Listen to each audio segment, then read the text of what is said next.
कर रही हो? दुख रहा है। मुझे यही अच्छा लगता है।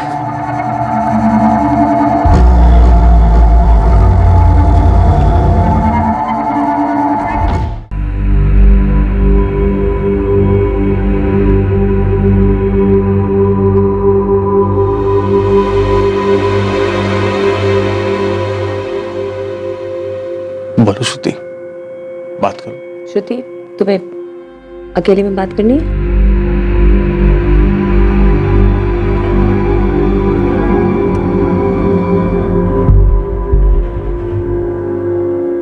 श्रुति, मुझे तुम्हारे जनरल फिजिशियन ने रेफर करा है। उसके हिसाब से जो तुम्हारा प्रॉब्लम है ये किसी फिजिकल रीजन की वजह से नहीं है और इसका इलाज है। श्रुति,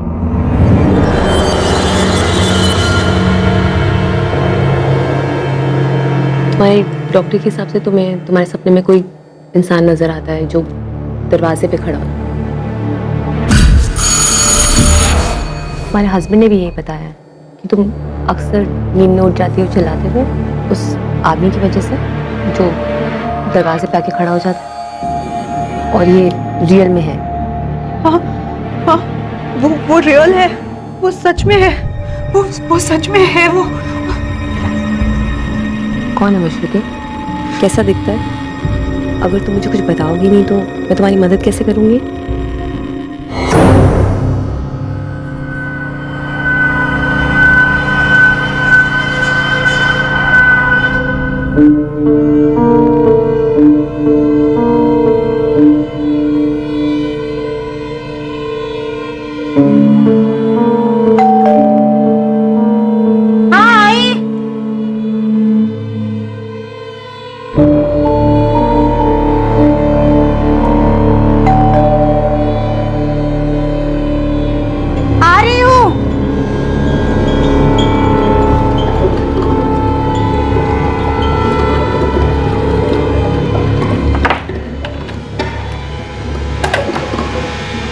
जी, मीटर रीडिंग, गैस की मीटर रीडिंग लेनी है। अच्छा आइए।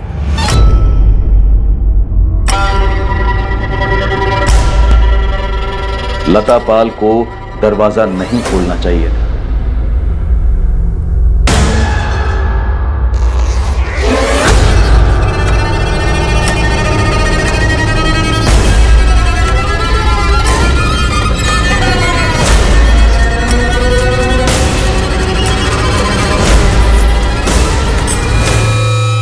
जाहिर है कि लता पाल को भनक तक नहीं थी कि वो किसके लिए घर का दरवाजा खोल रही है।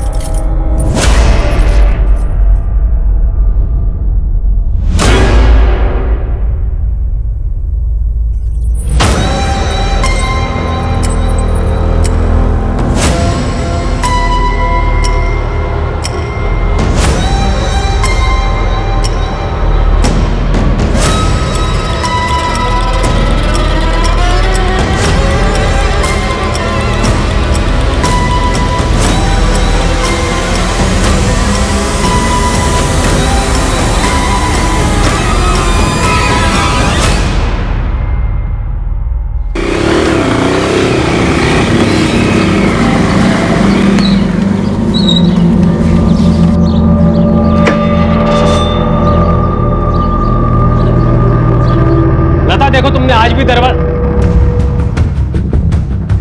लता, लता क्या हुआ तुम्हें? लता, लता उठो ना। लता कुछ बोलो ना। लता क्या हुआ तुम्हें? लता, लता उठो ना।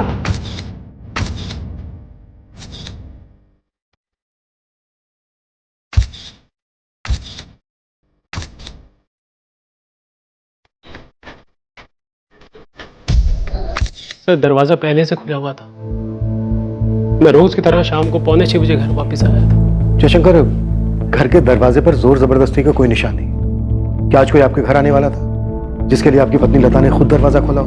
नहीं सर, मुझे नहीं पता अगर कोई आने भी वाला था। लेकिन सर, अगर कोई आया भी होगा तो वो लता के साथ ऐसा क्यों करेगा?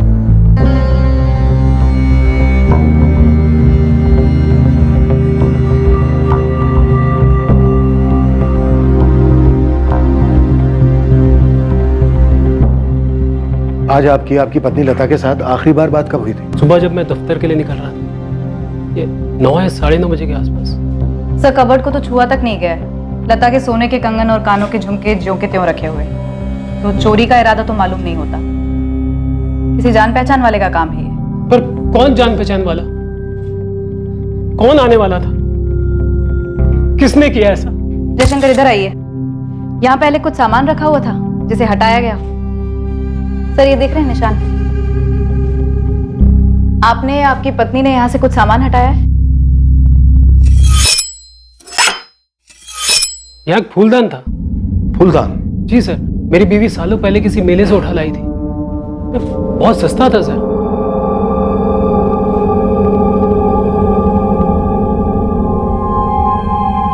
सर हो सकता है विक्टिम के साथ सेक्सुअल असॉल्ट भी हुआ हो।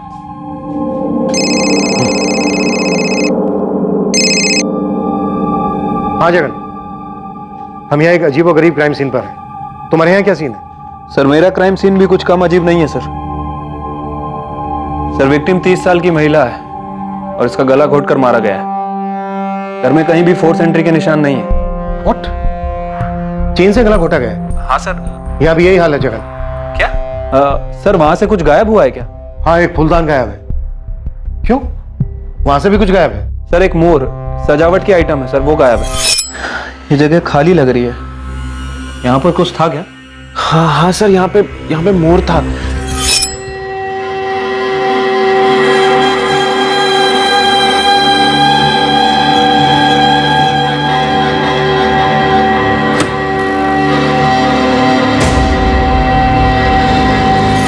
जगन, इसके लिए तुम्हें कॉल कितने बजे आया था? 5:15 बजे के आसपास आया था सर। विक्टिम के हस्बैंड ने ही कॉल किया था। राम यादव नाम है उसका। सर वो यहाँ पर एक बाइक स्टोर में मैनेजर का काम करता है। वो और उसकी वाइफ आज शाम को मूवी देखने जाने वाले थे, इसलिए वो घर जल्दी आया था। ये दरवाजा क्यों खुला छोड़ दिया? विमला, विमला, विमला, विमला, विमला नहीं, विमला, विमला उठो, मुझसे बात करो। विमला, क्या हो गया तुम्हें? सर इस घर से फूलदान और उस घर से सजावट का मोर, सजावट की चीजें ले जा रहा है कातिल। किसी किस्म का सनकी मालूम होता है।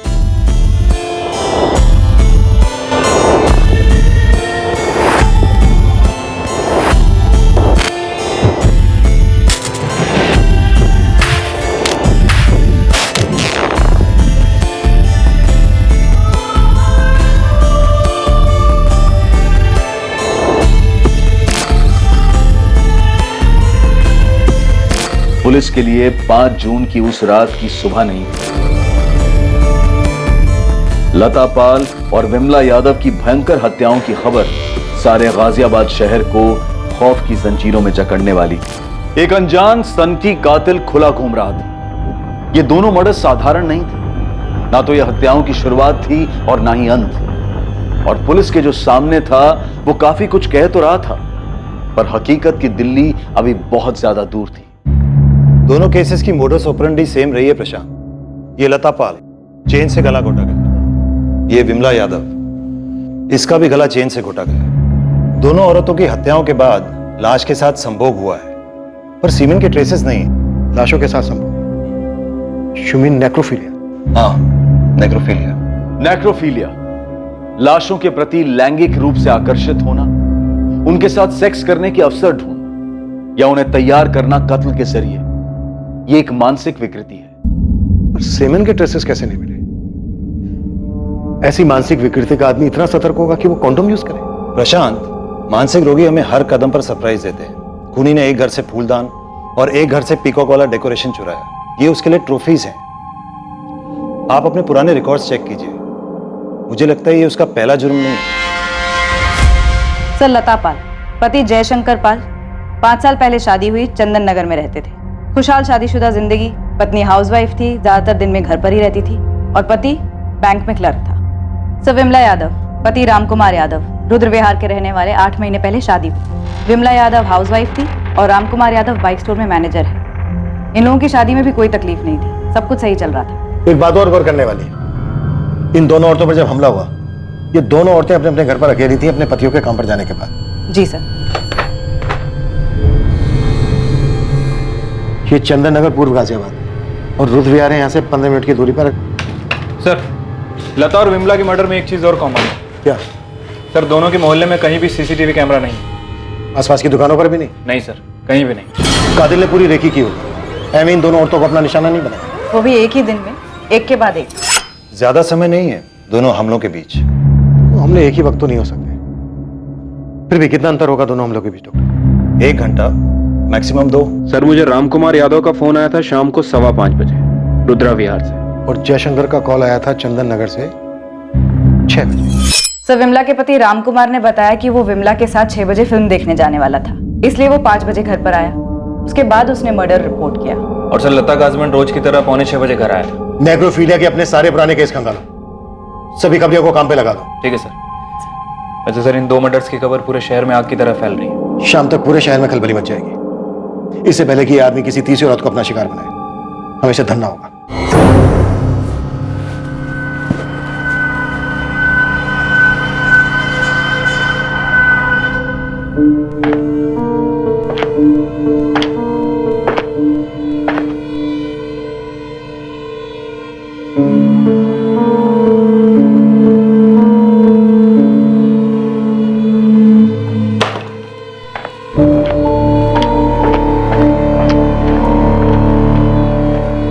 अपर्णा। हाँ। अरे वो इस्त्री वाले से कहो ठीक से आयन करे, और अगर उसे नहीं जम रहा है तो तुम क्या करो? अब क्या हुआ? ये स्लीव देखो, देखो इस्त्री है। मयंक ठीक ही तो है। अपर्णा, तुम जानती हो मुझे सिलवटें पसंद नहीं है। अच्छा बाबा, मैं इस्त्री वाले से बोल दूंगी। ओके?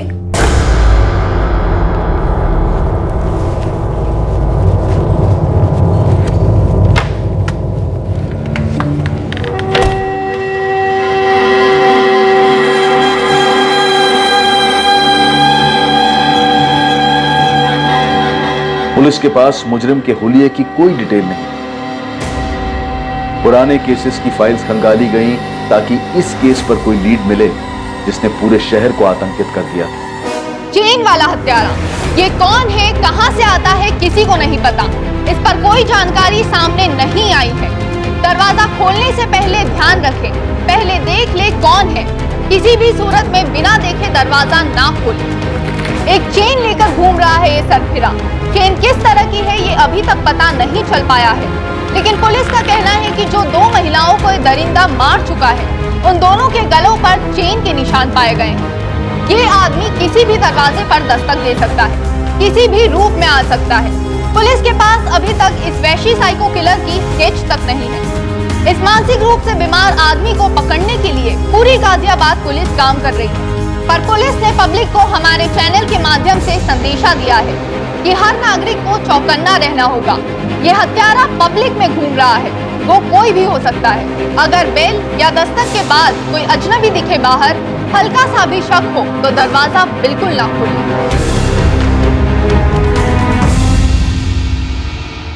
अरे सुनो तो सही, मैं क्या बोल रहा हूँ, दोपहर को अगर कोई बेल बजाए या खटखटाए दरवाजा मत खोलना। क्यों, क्या हुआ? पूरे शहर में अफरा तफरी मची है। एक सरफिरा खूनी घूम रहा है शहर में। ये शाहीन को बोल देना कहीं उतावली होकर दरवाजा ना खोले, समझे ना? इतना भी क्या घबरा रहे हो आप? क्योंकि अखबारों में, टीवी पर हर जगह आगाह किया जा रहा है। हाँ हाँ ठीक है, मैं अंदर से ताला लगा कर रखूंगी। अभी आप जाइए, आपको लेट हो रहा है। मैं टिफिन लेके आती हूँ। कबाड़ी वाला, कबाड़ी वाला।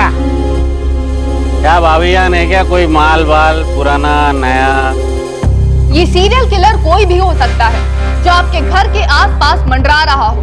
ये उनमें से भी कोई हो सकता है जो आपके घर के दरवाजे पर सालों से दस्तक देते आया हो और आपको अपना निशाना बनाए बैठा हो। ये लीजिए आपका टिफिन। बोतल, रद्दी, प्लास्टिक ले लो। दरवाजा बंद कर ले जा। कबाड़ी वाला। जाना।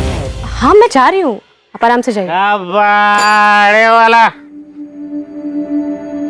लता पाल और विमला यादव दोनों विक्टिम्स मध्यम वर्ग की जवान औरतें थी और हमले के वक्त घर पर अकेली थी। रमन राघव, साइलेंट मोहन और कुछ साल पहले स्टोनमैन, ये सारे सीरियल किलर सड़कों पे अज्ञात लोगों को निशाना बनाते। गहलोत जी, ये किलर अज्ञात लोगों को निशाना नहीं बनाता। मैं वही कह रहा हूँ प्रशांत, इन दोनों औरतों की लाशें घर के अंदर दरवाजे से कुछ दूरी पे पड़ी मिली। है राइट?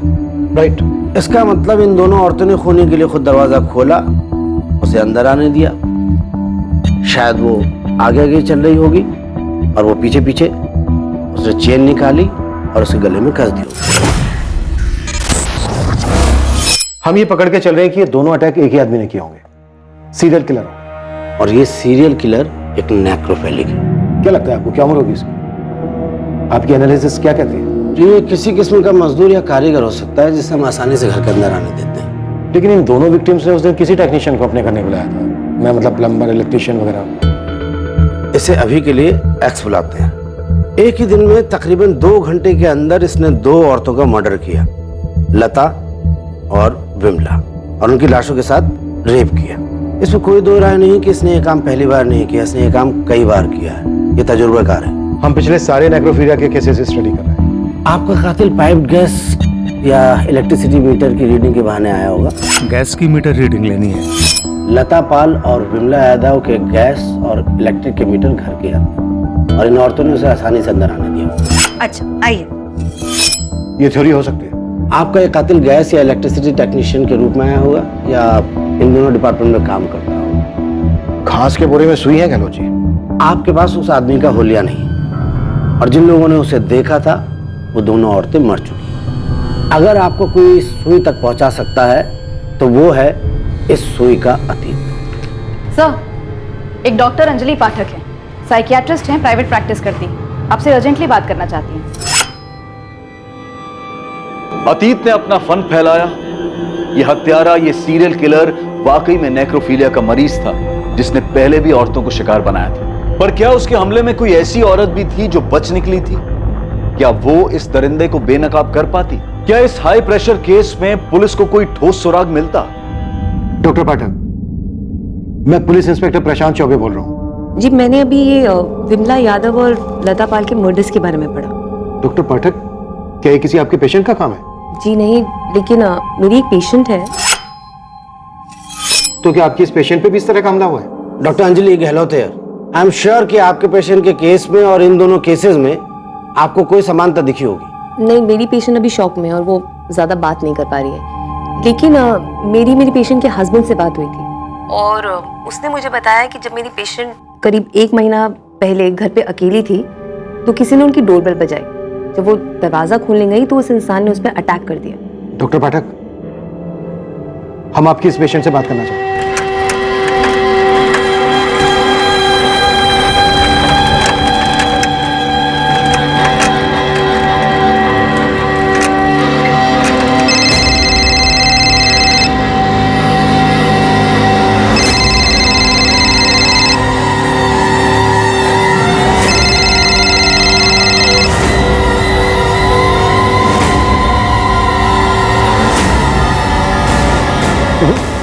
फोन नहीं उठा रही।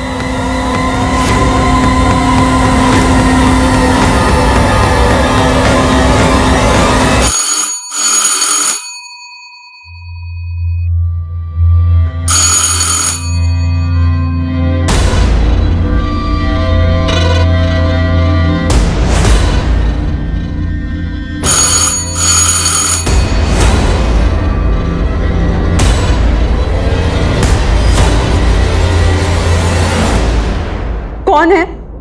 पोस्टमैन। हाँ तो चिट्ठी डालो और जाओ। अरे रजिस्टर चिट्ठी है मैडम, साइन करना पड़ेगा। कहाँ से है लेटर? मुंबई से है मैडम, श्रुति कश्यप के लिए। आप जाइए, मेरे हस्बैंड पोस्ट ऑफिस से ले लेंगे। ऐसा भी क्या मैडम, आप अपना भी, मेरा भी और अपने हस्बैंड का भी टाइम खराब कर रही हैं। आप जाइए यहाँ से, मैंने कहा ना मुझे नहीं चाहिए लेटर।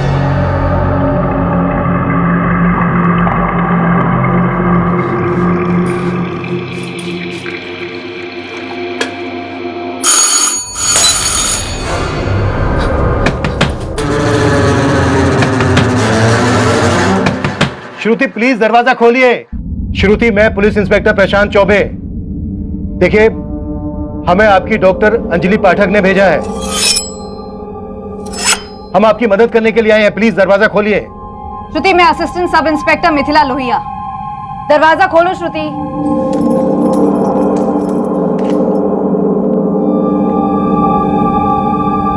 श्रुति, आप बिल्कुल भी डरिए मत, हम यहाँ आपकी मदद करने के लिए आए हैं, हमें आपसे बात करनी है बस।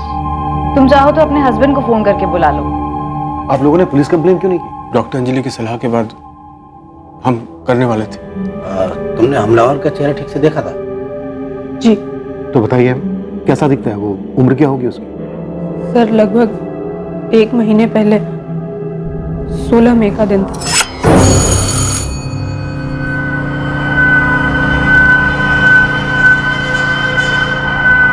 जी, गैस की मीटर रीडिंग लेनी है। आइए। पहली नजर में ही मुझे कुछ अजीब लगा था उसके बारे में। उसने घर में घुसते ही तुम पर अटैक किया, तुम्हारे गले पर चेन है।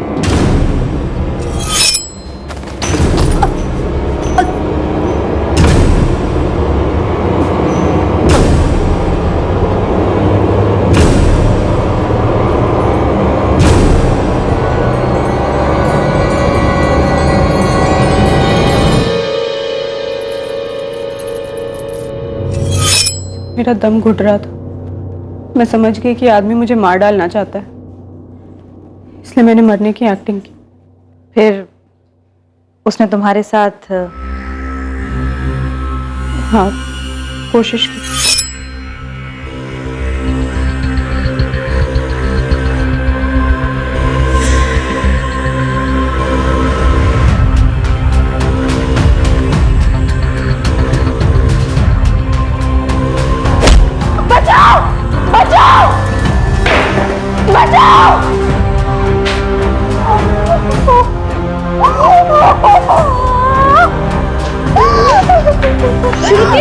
श्रुति, क्या हुआ तुझे? जान से मारने की कोशिश। पड़ोसी उसे पकड़ नहीं पाया सर, वो भाग चुका था। श्रुति, वो चेन कैसी थी, तुम्हें कुछ याद है?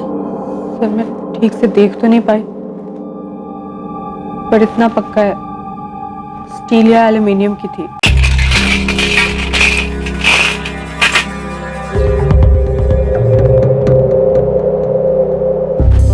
आंखें भी खुली है और कान भी खुले हैं। उसे क्या होता है रे? मैं सन की हूँ, चेन लेकर घूम रहा हूँ, ऐसा किसी की शकल पे लिखा होता है क्या? तेरी बात मैं समझ रहा हूँ, मगर पुलिस वालों को कोई ना कोई सुराग तो चाहिए। अब देख, तू तो हर जगह घूमता है, चंदन नगर से लेकर रुद्र विहार तक। थोड़ा ध्यान देगा ना तो पता चलेगा। देख कौन से मोहल्ले में कौन अजीब हरकतें कर रहा है। एक आध दो बंदे हैं ऐसे। कौन है? कबाड़ी वाला, सामान रद्दी दे दो। कबाड़ी वाला। हाँ तो नाम पता देना। अरे अभी तो नजर में आए हैं, निकालने दे उनका हिस्ट्री ज्योग्राफी। देख मुझे जो करना जल्दी कर, एक और लाश नहीं मिलनी चाहिए। तेरा टिप ना 50% बढ़ा के दूंगा पक्का।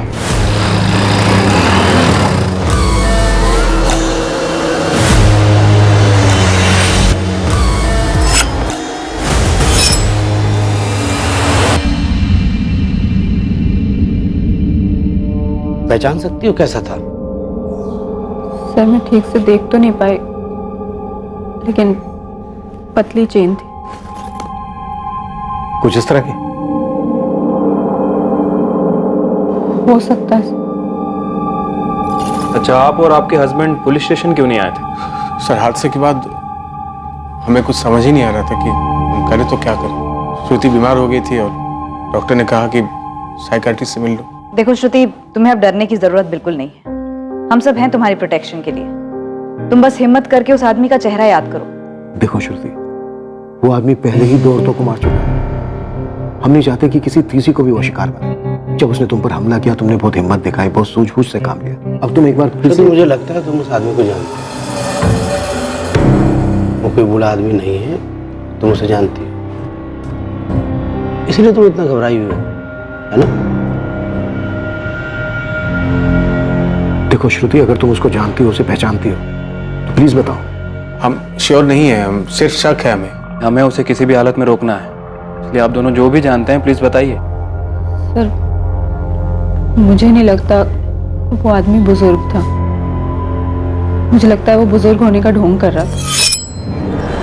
मुझे लगता है उसके वो बाल असली नहीं थे। सर मुझे लगा वो मेरे लिए ही आया था। कौन आया था? उसका नाम बताओ। मयंक। कॉलेज में इसका सीनियर था, दिल्ली में।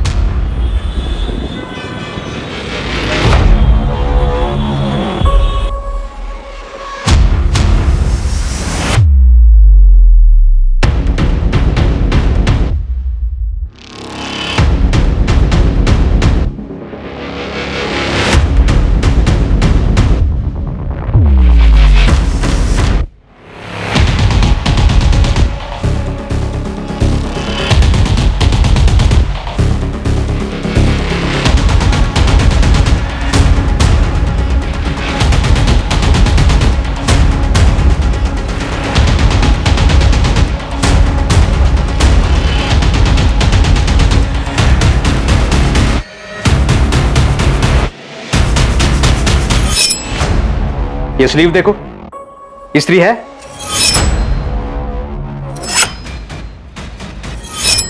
उसका नाम मयंक शर्मा है। मेरी एक फ्रेंड ने मुझे बताया था कि वो मुझे स्टॉक करता था और मेरी पिक्चर्स लेता था। तो मैंने तुरंत कॉलेज के प्रिंसिपल से उसकी कंप्लेन कर दी थी।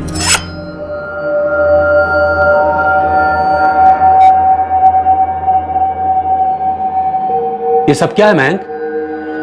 मुझे कई दिनों से लग रहा था कि मुझे कोई स्टॉक कर रहा है। हमेशा देखता रहता है। मैं तुमसे कुछ पूछ रहा हूं मयंक। सॉरी सर, दोबारा नहीं होगा। पहली बार क्यों हुआ? क्यों किया ऐसा?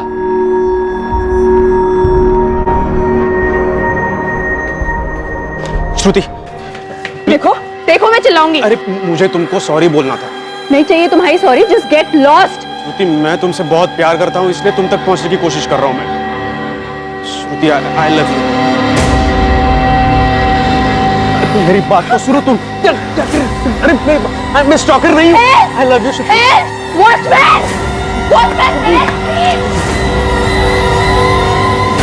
इस बार जब मैंने कॉलेज में कंप्लेन की तो मयंक को कॉलेज से निकाल दिया गया। मुझे हमेशा डर लगा रहता था कि वो मुझसे बदला लेगा, लौटेगा कभी। लेकिन कॉलेज से निकाले जाने के बाद वो कभी मेरे सामने नहीं आया। तुम्हें लगता है तुम्हारे घर में घुसकर जिस आदमी ने तुम पर अटैक किया वो वही है जो तुम्हें स्टॉक करता था, तुम्हारे कॉलेज का मयंक शर्मा? जी। तुम कॉलेज से 2012 में ग्रेजुएट हुई, अब तुम 28 की और वो 31-32 की। देखिए सर, इसे सिर्फ शक है कि वो मयंक था। शक का कोई खास कारण श्रुति? वो कॉलेज में ड्रामा क्लास में था। मयंक एक्टिंग करता था। You call me a dog even before you had a cause? But since I'm a dog now, be aware of my fangs. The pound of flesh which I demanded of you is dearly bought. It is mine now, and I will have it. I will have it. College के theatre group का secretary था मयंक शर्मा। इस वक्त कहाँ है मयंक शर्मा श्रुति? क्या करता है वो? Any idea? पर ना मुझे तब कोई आइडिया था कि वो क्या करता था, और ना मैं नफरत करती रही उससे। क्या कर रही हो? दुख रहा है। मुझे यही अच्छा लगता है।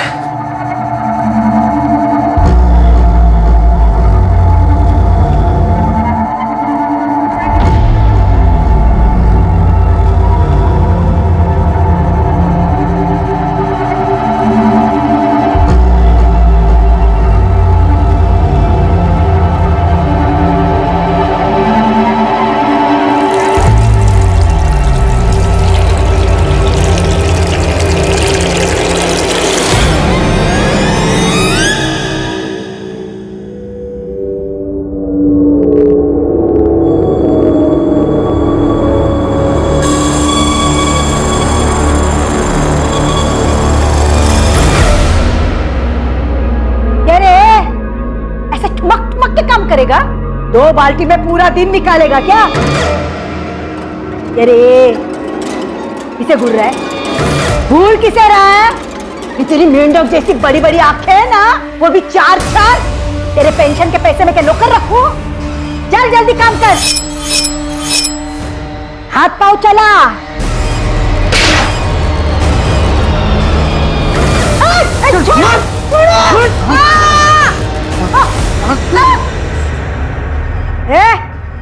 देख क्या रहा है?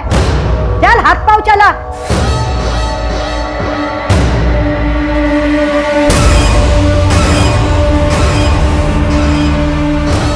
मयंक शर्मा का पता लगाने में पुलिस को ज्यादा समय नहीं लगा। पुलिस तुरंत उस तक पहुंच गई। मयंक शर्मा तुम ही हो? जी आप? गाजियाबाद पुलिस। मिश्रा जी आप उस तरफ सर्च कीजिए और एक अंदर जाओ, एक इधर सर्च करो। सर ये सब क्या हो रहा है? आप लोग क्या ढूंढ रहे हैं हमारे घर में? मयंक, फूलदान और मोर का पुतला कहाँ छुपा रखा है तुमने? एक मिनट, ये सर्च वारंट क्यों इशू हुआ है? आप प्लीज बताएंगे हमें।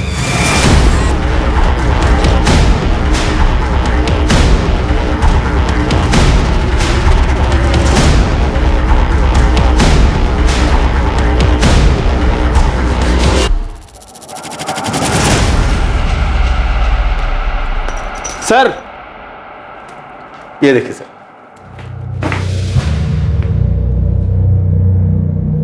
क्या ये? सर ये तो हमारे डॉगी टॉमी की चेन है। और इस वक्त कहाँ है आपका डॉगी टॉमी? अभी नहीं है, अभी 2 महीने पहले हमें उसे किसी और को दे देना पड़ा। और उसके गले की चेन रख ली? अजीब बात है ना। कोई कानून है क्या कि अगर कुत्ते को घर से हटा दिया जाए तो उसकी चेन भी घर में रखना अलाउड नहीं है? असली मुद्दे पे आएंगी सर आप। सर आप लोग हमारे घर में क्या ढूंढ रहे हैं? हुआ क्या है? श्रुति कश्यप, जो तुम्हारे कॉलेज में थी श्रुति वर्मा थी, आरडी भट्ट कॉलेज। कुछ याद आया? मयंक कौन है ये श्रुति? श्रुति कहां से आ गए? इन दोनों में से श्रुति तो कोई भी नहीं लगेगी। श्रुति की हालत भी इन दोनों जैसी हो सकती थी, पर उसने सही वक्त पे दिमाग लगाया, चकमा दे दिया था।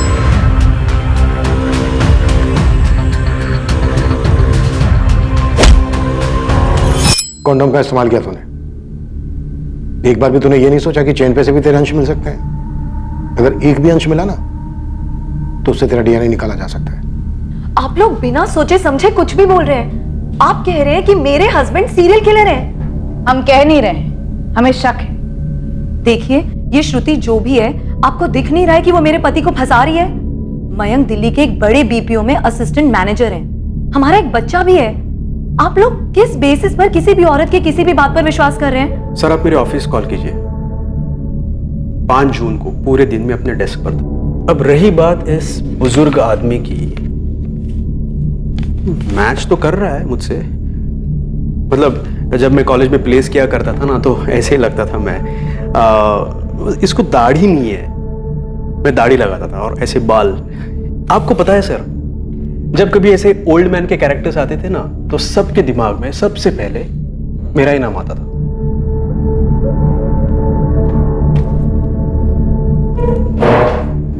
देखिए सर, श्रुति मेरा अतीत है। मैं याद नहीं करता हूं उसे, कब का भुला चुका हूं उसे। 7 साल पहले मुझे कॉलेज से निकाल दिया गया।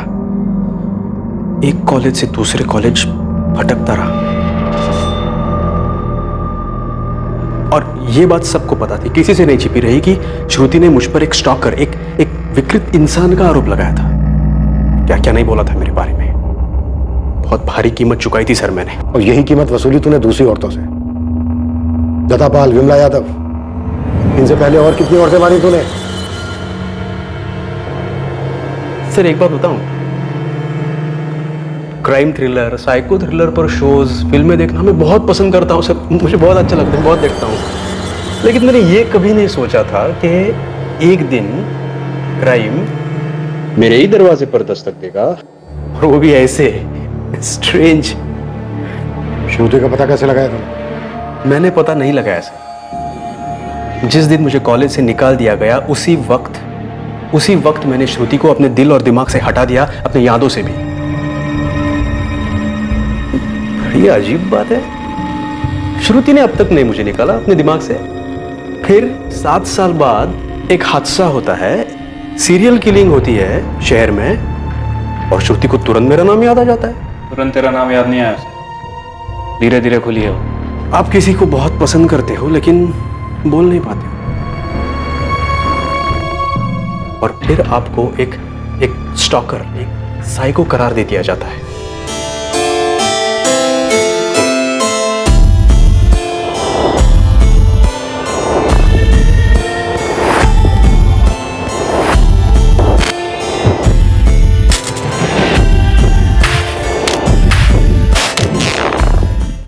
आप लोग किसी सीरियल किलर को ढूंढ रहे हो या फिर कबाड़ी वाले को? किस एंगल से लगता है आपको कि मैं इन दोनों में से हूं, कबाड़ी वाला या फिर सीरियल किलर? विधिनगर 12/340, वहां मिलेगा तेरा आदमी, तेरा सन की किलर। और ये जो तस्वीरें तूने भेजी है ना, ये बंदा वैसा दिखता ही नहीं है, गलत बना हुआ है। क्या बोल रहा है बे? पुलिस को मिल चुका है वो बंदा जिसका स्केच बना है, समझा? गलत आदमी को पकड़े हो तुम। मैं जो बंदा बोल रहा हूँ ना, साहब लोगों को बोलो उसको उठवा ले। मुकेश नाम है उसका, मुकेश कामदार। मेरी जान, अरे क्या कर रही है? मेरी जागीर नहीं हूं मैं। अरे तेरे को बोला ना आराम से। समझती क्या तू अपने आप को सीमा? समझती क्या तू?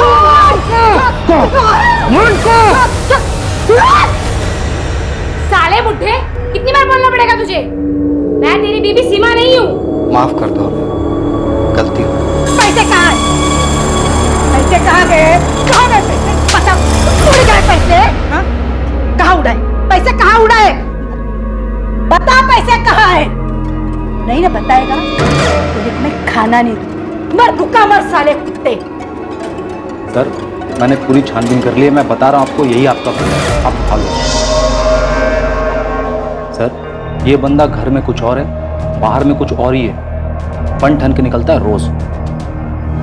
सर ये बंदा बीवी के सामने ना भीगी बिल्ली बन के रखता है, इसकी बीवी ना चाबुक चला के रखती है इसको। और इसी बंदे को आप बाहर देखिए, दूसरे इलाकों में ना एकदम फुल कलरफुल बन के घूमता है ये। और ये बंदा रहता है रुद्र विहार के पास, जहाँ पर विमला यादव का मर्डर हुआ था। हाँ सर, विधिनगर 12/340, म्यूनसिपालिटी में ना सफाई कर्मचारी था ये, मुकेश कामदार। ऐसे कैसे उठा सकते हो आप? कारण तो बताना होगा ना। तू बताता है सबको कोठों पर औरतों के साथ क्या क्या करता है, हाथ पैर बांध के जोर जबरदस्ती करता है ना उनके साथ। साहब उनको जो चाहिए होता है देता भी तो हूँ। ये लता और विमला क्या किया इसके साथ? क्या कह रहे हो साहब? कौन है ये दोनों? कौन है ये श्रुति? मैंने पूछा ये श्रुति कौन है? पीछा किया करते थे तुम उसका? वो मुझसे बदला लेना चाहती है। पता है क्यों? मैं तो श्रुति का नाम भी पहली बार सुन रही हूँ, मुझे कैसे पता होगा क्यों? क्योंकि चोर की दाढ़ी में तिटका। वो किसी को बचाने की कोशिश कर रही है। मैं उसके घर जाऊंगा, उस पर अटैक करूंगा। वो पहचानती है मुझे, फिर भी मैं ऐसा करूंगा। तुमने मेरे सवाल का जवाब नहीं दिया। तुम उसका पीछा करते थे? फिलहाल तुम मेरा पीछा छोड़ दो। वहां पे पुलिस मुझे सवाल पूछ पूछ के परेशान कर रही है, तुम्हारे डाउट्स खत्म ही नहीं हो रहे। अरे पर तुम जा कहाँ रहे हो? हवा खाने।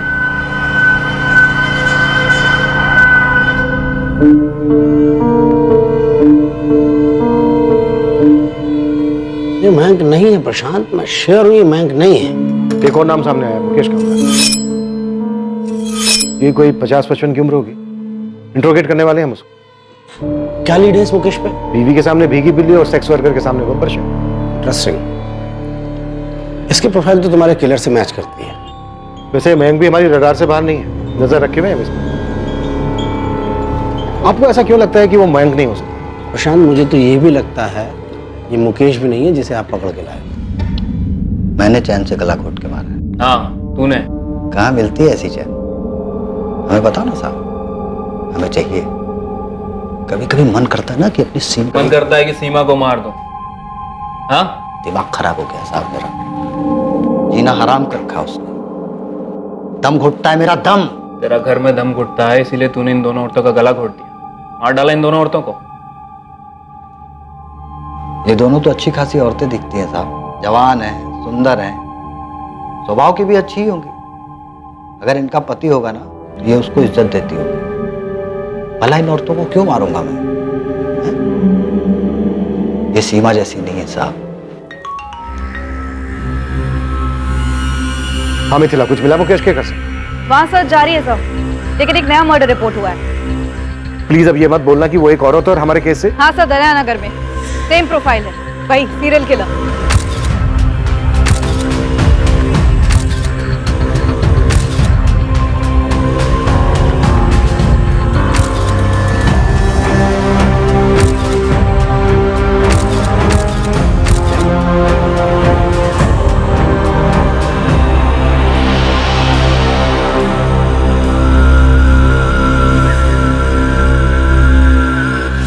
विक्टिम का नाम काव्या सिंह है। बॉडी पोस्टमार्टम के लिए भेज दी गई है। सेक्सुअल असॉल्ट लग रहा है। अटैक के समय मुकेश हमारी कस्टडी में था सर, और मयंक पर भी हमारी एक टीम 24 घंटे नजर बनाए हुए है। मुकेश या मयंक में से कोई नहीं है। गहलोत जी भी यही कह रहे थे कि इन दोनों में से कोई भी वो सीरियल किलर नहीं हो सकता। प्रशांत, श्रुति ने हमें क्लू दिया था कि वो बुजुर्ग नहीं है। बुजुर्ग का गेटअप लेके वो टारगेट पे निकलता था। अधेड़ उम्र का ये गेटअप एक चाल, एक कवर है। उम्र में उससे कम होना चाहिए। तो श्रुति ने तो मयंक का नाम भी दिया था, पर अब लगभग तय है कि मयंक किलर नहीं है। प्रशांत से मैं वही कह रहा था कि हमारा सीरियल किलर एक बहुत बड़ा शिकारी है। वो घर से अपनी ट्रॉफी कलेक्ट करता है और अपने शिकार को जिंदा नहीं छोड़ता।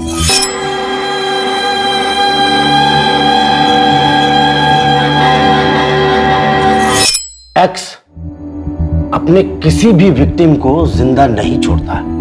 मतलब गहलोत जी, आप ये कहना चाह रहे हैं कि श्रुति ने हमसे झूठ बोला था? एक मिनट। गहलोत जी, श्रुति ने अटैक के तुरंत बाद इसलिए पुलिस कंप्लेन नहीं की क्योंकि अगर वो तुरंत बाद पुलिस कंप्लेन करती तो उसके गले पर चैन का निशान होना चाहिए। आपका मतलब है कि श्रुति का पति संदीप कश्यप?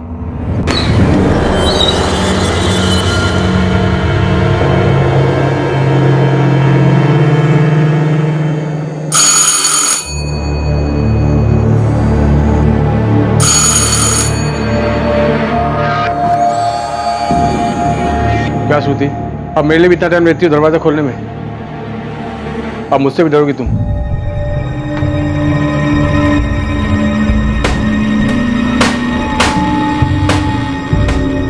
हद है तबरेज़, ये क्या कर रहे हैं आप? मैं किसी के लिए भी दरवाजा नहीं खोलती हूँ और आप इतनी सारी कड़ियां लगवा रहे हैं। इसकी क्या जरूरत है? इतना भी क्या डर है आपको? है डर, तुम दोनों के लिए डर है। मुमताज, फिक्र है तुम्हारी शाहीन की। वो मूसा कबाड़ी वाला, देखा ना उसे कैसे घूरता रहता है हमारे घर की तरफ, बार बार यहाँ से आता जाता रहता है। मुझे वो ठीक नहीं लगता है। अब ये कहना चाह रहे हो गहलोत जी कि श्रुति अपने पति संदीप कश्यप को बचाने के लिए ड्रामा कर रही है? संदीप कश्यप ही हमारा वो एक्स है? प्रशांत, मैं सिर्फ ये कह रहा हूं कि हमें संदीप कश्यप की प्रोफाइल बारीकी से करनी चाहिए। आमादा, एक मिनट। जगन, लगता है तुम लोगों ने सही निशाने पर तीर छोड़ा है। ये मयंक शर्मा ही तुम्हारा कातिल एक्स हो सकता है। ये मयंक शर्मा जहां रहता है वहां से 3 गली छोड़कर एक प्राजक्ता द्विवेदी का घर है। 1 साल पहले 2018 में उसका मर्डर हुआ था।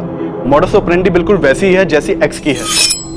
विक्टिम प्राजक्ता द्विवेदी को चेन से गला घोटकर मारा गया था और घर में कहीं भी फोर्स्ड एंट्री के निशान नहीं मिले थे। प्राजक्ता के घर से बस एक ही चीज चोरी हुई थी, एक डांसिंग डॉल। लाश के साथ संभोग भी किया गया था। सर, प्राजक्ता का एक बॉयफ्रेंड था, हमने उसे उठाकर खूब तोड़ा, बुक भी किया, लेकिन उसके खिलाफ केस साबित नहीं हुआ तो हमें उसे छोड़ना पड़ा।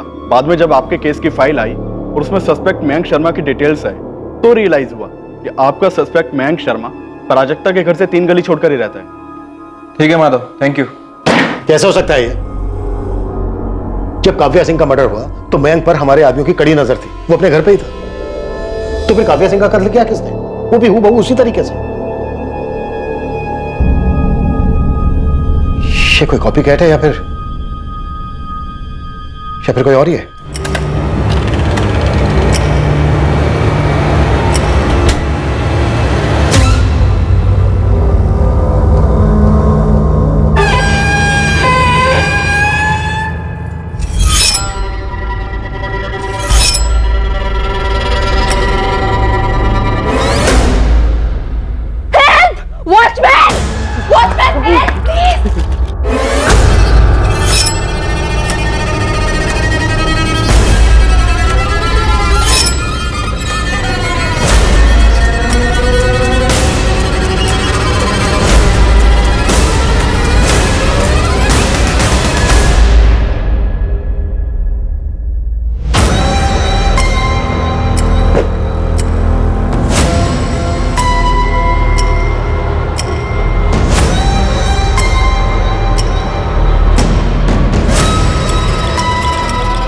पूरे 8.5 किलो है। मयंक शर्मा, संदीप कश्यप, मुकेश कामदार, मूसा खान। यह हमलावर एक्स कौन था? क्या यह अकेले ऑपरेट करने वाला सीरियल किलर था जिसे अपने शिकार के घर से कोई 8 पीस कलेक्ट करने की सनक थी? क्या इस हत्यारे एक्स की नकल करने वाला कोई हत्यारा वाई भी था जिसने काव्या सिंह का कत्ल किया था? वो काव्या सिंह जो इस श्रृंखला में आखिरी विक्टिम थी। और कितनी औरतें मारी गई थी और कितनी औरतें और मारी जाने वाली थी? यह केस शुरुआत से ही मुश्किल रहा था और आगे भी यह आसान होने का नाम नहीं ले रहा था। इस हत्यारे या हत्यारों की टोली तक पहुंचने के लिए पुलिस को असाधारण तरीके अपनाने पड़े, लेकिन जब मुजरिम सामने आया तो पुलिस भी पूरी तरह से हक्का बक्का रह गई। ये सीरियल किलर कैसे पकड़ा गया, हम वहां तक पहुंचेंगे इस केस के दूसरे और आखिरी भाग में। अब मैं अनूप सोनी आपसे विदा लेता हूं, फिर मुलाकात होगी। और याद रखें, क्राइम और आपके बीच में सिर्फ इतना फर्क है कि आप कितने सतर्क हैं। सतर्क रहें, सुरक्षित रहें। जय हिंद।